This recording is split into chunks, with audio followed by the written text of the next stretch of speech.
Brandon Benitz with the Rural Radio Network and our weekly chat with the Chancellor here in the summer 2020 semester. This week, another special edition, an in-person walk and talk with the President of the University of Nebraska system, Ted Carter. President Carter, we're both students of history, and one of my favorite generals of all time is U.S. Grant. And the battle that made U.S. Grant was his performance at the Battle of Shiloh. And the recent documentary about Grant talked about how he could slow chaos around him in real time and almost see things from a different perspective because of how he could manage chaos and trauma in his own mind. I would imagine in your previous career as a three-star admiral that you've had a number of opportunities to do that yourself, and now to be able to apply that in real time as we deal with a global pandemic in the middle of semesters and faculty and staff and student safety. First question, do you have a story that you could tell us about in your career in the military where a traumatic crisis situation happened and you had to slow things down around you to be able to manage that?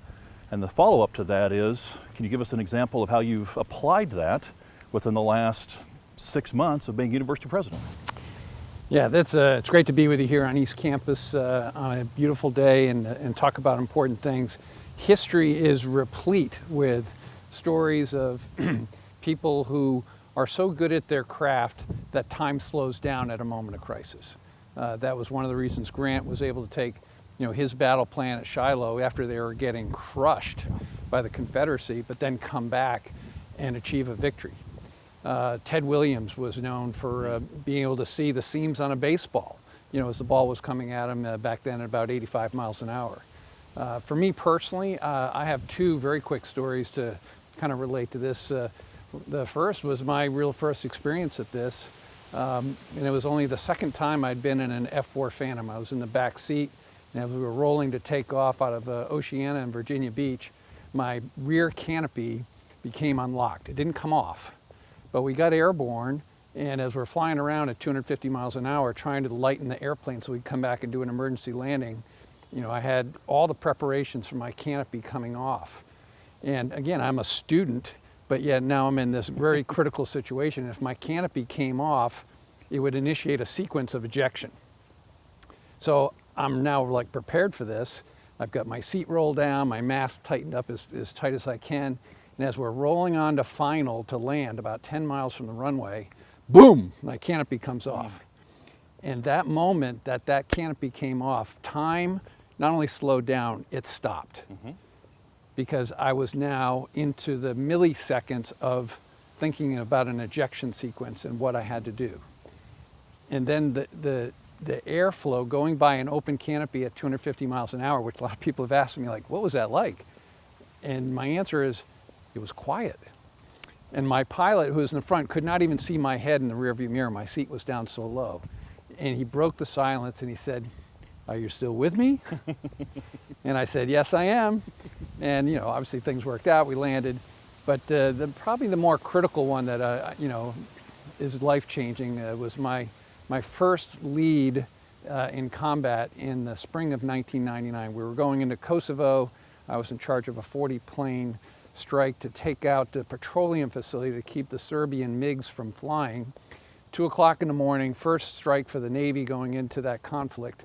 And as we were just released our weapons, these laser-guided weapons to take out this petroleum facility, the forces on the ground had mobile surface-to-air missile sites.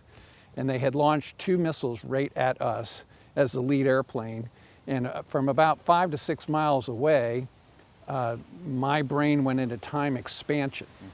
So I started to quickly go into doing the calculation mentally of how fast those missiles were traveling, how far away we were, how many seconds time of flight we had on our weapons, for which we had to guide them through a laser-controlled mechanism in the airplane.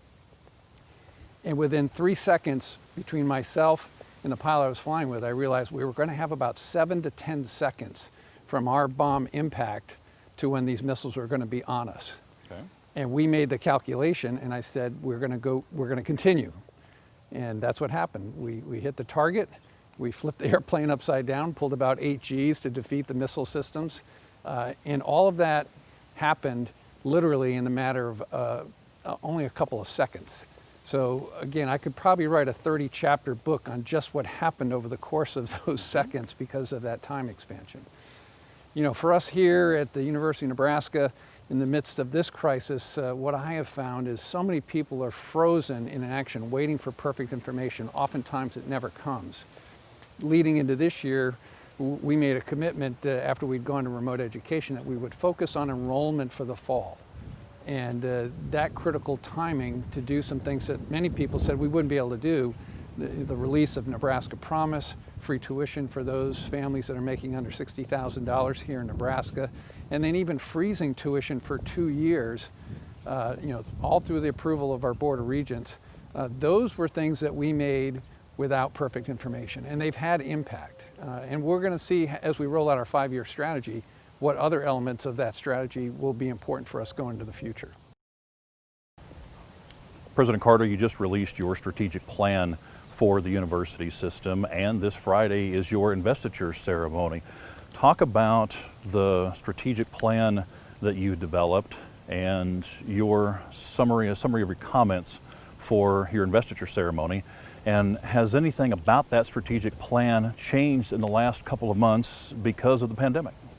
So the first thing I would tell you is the strategic plan, although we had put it on pause from when we were going to release it in April to now in August, for all the right reasons, has done nothing through this crisis, a global pandemic, that has done anything but confirm the concepts that we put in the strategic plan. Yes, life is different. Yes, people are worried about their health and safety.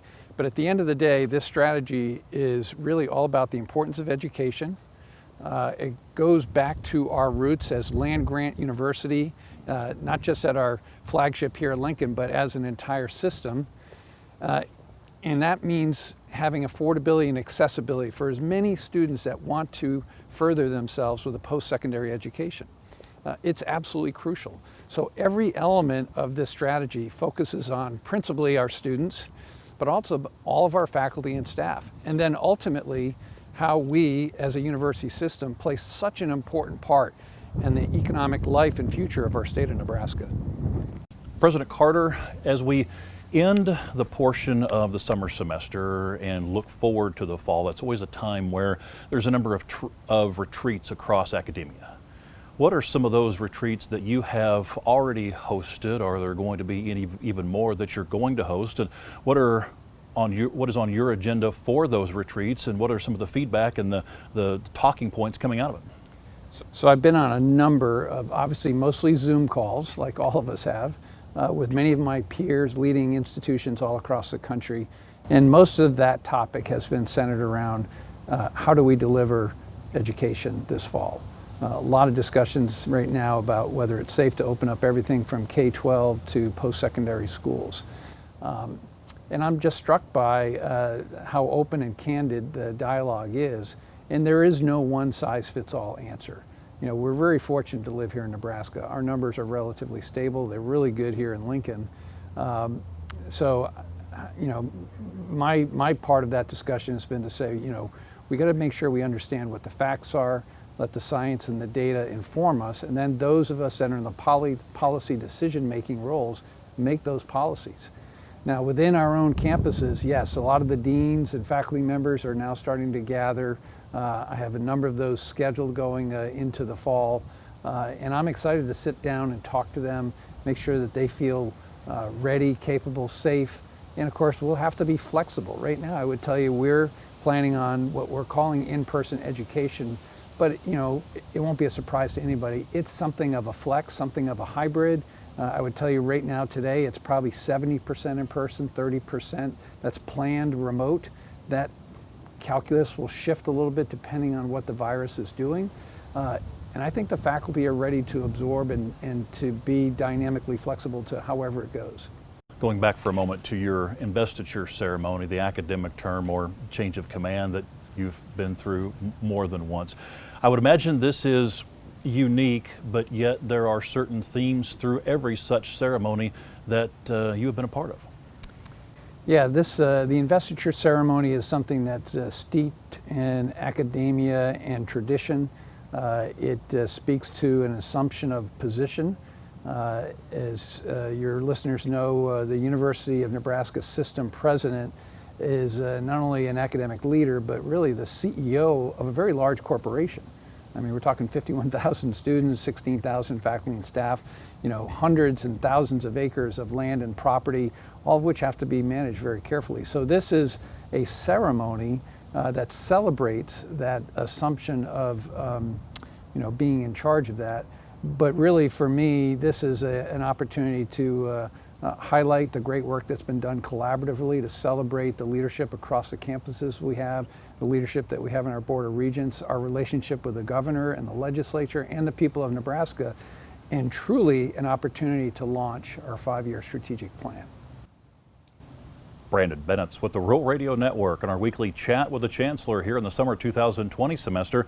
This week, a special edition, a walk and talk across the East Campus of the University of Nebraska at Lincoln. We're once again joined by NU System President Ted Carter. President Carter, to continue along with the fall planning, we're just weeks away from the beginning of the fall semester. UNL obviously is going to start online 1 week early, the rest of the campuses, and then UNL start in-person classes on the 21st. The first question I almost have to ask and then duck, but what are your expectations for the fall 2020 semester and even next spring? Well, even with just some number of days before all of our students physically show up on campus, I think there's still an awful lot of dialogue that's happening to reassure them as well as our faculty that we can continue to do this safely. I noted with pleasure today, just coming to meet you, that there are students moving their stuff into apartments right now. And that's exciting. That's a sign of confidence that we're going to be having in-person classes. So my expectation is to get our students here safely on campus, get them through all of the safety protocols, to have a meaningful conversation with our students about how we get to have the privilege of being in person for our classes. This means behavior that happens after the classes are over. How do we do everything from taking care of ourselves physically and getting food to what are we doing in our social hours? This is probably not the time to look forward to going to a 1,000-person party, whether it be inside or outside, right now. And that will be hard for some students that just feel immortal, like this doesn't affect me, but it does affect everybody. So there's going to be some behavioral changes. This will continue, as we've said already, to be an academic year unlike any other. And of course, part of campus life is all the other activities that happen. So athletics, drama events, the arts. I can't even predict what that will look like right now. I mean, we're optimistic for sports, but that conversation is going to continue to happen. There may be some things that we just can't overcome because of the high risk nature that goes with athletics. I'd like to think we can do it safely here in Nebraska, but as we all know, you have to have somebody to play. So that conversation is going to happen. But I do think we're going to see other activities, arts, clubs. Those will be able to be done, albeit safely. The life of academia will, like many other places, continue to go on. And the next generation of students is out there right now in high schools or in junior highs. What would your message be for all of the prospective students out there, those sitting in high schools around the state or across the country, considering coming to one of the 5 campuses at the University of Nebraska? What would your message be to them as they're looking at making their college choice? Yeah, well, my message would be no matter what, don't give up. They're the ones that are inheriting this situation that will probably change life as we know it to some level. And I would also say that we should be proud of this younger generation, whether it be in high school or in college. They're handling this actually quite well, is my view. I think it's the older generation that's always used to having things done a certain way that are struggling a little bit more. And then my other message would be don't give up on the value of education. It will determine who you will become, how you will do it, and ultimately your success. So that part's going to be important. How we do it, how we shift to be relevant into the future, that will be our job as educators to make sure we get that right. But we're going to be here. We're going to be affordable. We're going to be accessible. We're going to make sure that we have the programs that will set our young people, our students, on career paths that will make a difference. So it's an exciting time. It's an important time. Education is going to have to shift. You know, kids going to school these days and paying $50,000 or higher for a semester, I'm telling you, that's going to be maybe a thing of the past. Some of those schools will survive, the Ivies will survive, but a lot of those other schools are going to have to really rethink who they are. And what will emerge from that are major university systems like ours that can do this at a price point and a value that is so attractive and so valued that it's an obvious choice. So I think we are going to grow as a system going into the next 3 to 5 years, as opposed to many other universities and campuses that may not only not grow, but they may shrink and actually atrophy and go away. It's going to be a really tough time for academia over the next 5 years. As a follow-up to that, Chancellor Christensen and I just had a front porch chat where we discussed rather in depth the future of higher education in America. Do you think Pandora has opened her box just a little bit with regards to the future of academia? Because now that we've been forced to do so much online, is that going to force also academia to do more online, and then we won't have quite as much square foot under brick and mortar in the future? There's definitely going to be a supply and demand, but as I've spoken nationally and with my peers that lead academia, remote education, online education, that's a modality. That's a method of delivering the academic portion of a college experience. It's just one part of it. And that's why having the experience of college in person is so valued and so important. We talk about how much the brain develops, kind of in that pre-kindergarten level for all of us as youths. That is true, and how important that is as we go through grade school and high school. But where we as young adults grow the most socially and emotionally, as well as developing our academic minds and becoming critical thinkers, is in that 18 to 25 year range. So that happens when you get to be on campus with other people of your age group. So I think we have to continue to value the in-person, real education. It's the whole person education. Will there be a place for online and remote learning only, whether it be synchronous or asynchronous? Absolutely. And that modality will grow, but I don't think it will completely replace the in-person experience. I used to say many times when I was teaching college level classes that 80% of everything you will learn at the college level will be outside the classroom. Those hands-on learning experiences that, as you mentioned, when you're at a 1,000-person gathering on a Friday or Saturday night, those are things that you get to learn that will carry you just as far in your career, managing people, managing expectations and relationships and whatnot.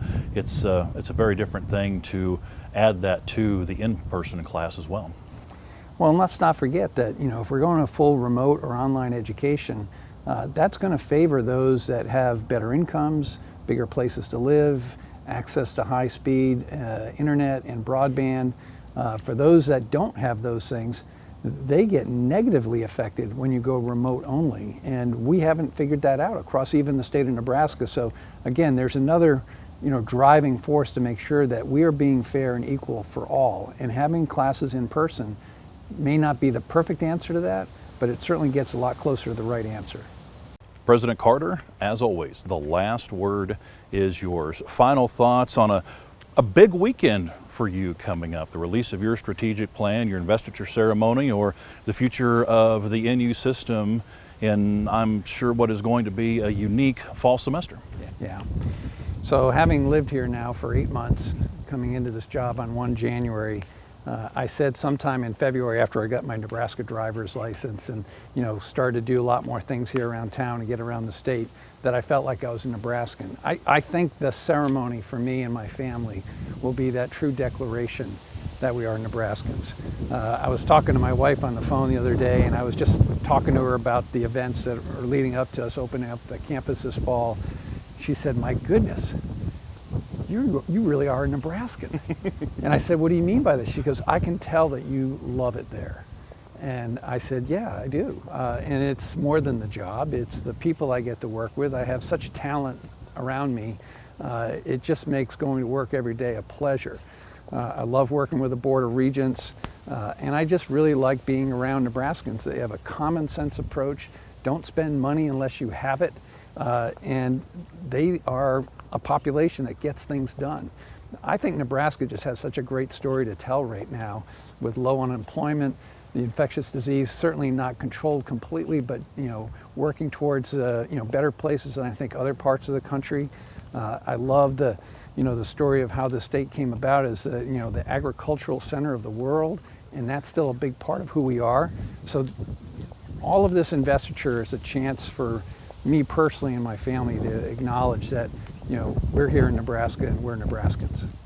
And ceremony is important. We mark milestones in life with ceremony. We have weddings, and unfortunately we have funerals, and we have other ceremonies in life, and this investiture is also a way for Nebraskans to fully embrace you by making this ceremony, or having this ceremony and making it permanent.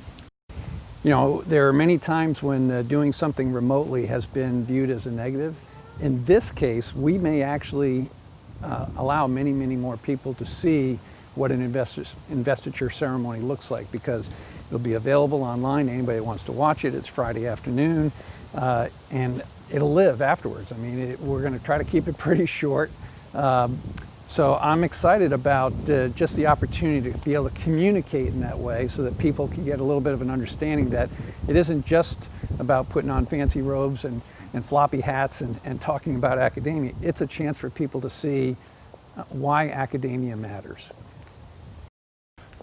Brandon Benitz with the Rural Radio Network, and a special walk and talk edition here on East Campus at the University of Nebraska-Lincoln, chatting with the president of the NU system, Ted Carter, here in the summer 2000 semester.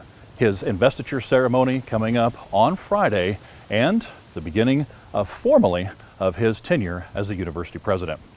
With the Rural Radio Network, this is Brandon Benitz.